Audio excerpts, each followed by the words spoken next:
রাত্রে ঘরের আবর্জনা ঝাড়ু দিয়ে বাইরে নিক্ষেপ করা যায় না, এই মন্তব্য শিরক।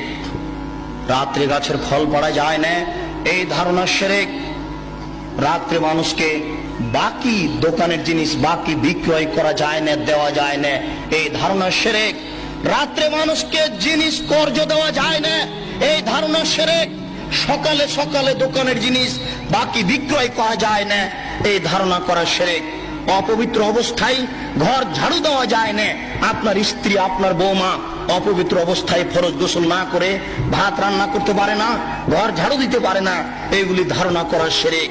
আপনার স্ত্রী, আপনার বৌমা অপবিত্র অবস্থায় ফরজ গোসল না করে সব কিছু করতে পারে, ঘর ঝাড়ু দিতে পারে, ভাত রান্না করতে পারে, ভাতের পাতিল থেকে ভাত বের করতে পারে, মানুষকে খাবার দিতে পারে, পারে না নামাজ পড়তে, সালাত আদায় করতে, পারে না কোরআন তেলাওয়াত করতে, এ ব্যতীত যা কাজ আছে সবকিছুই করতে পারে।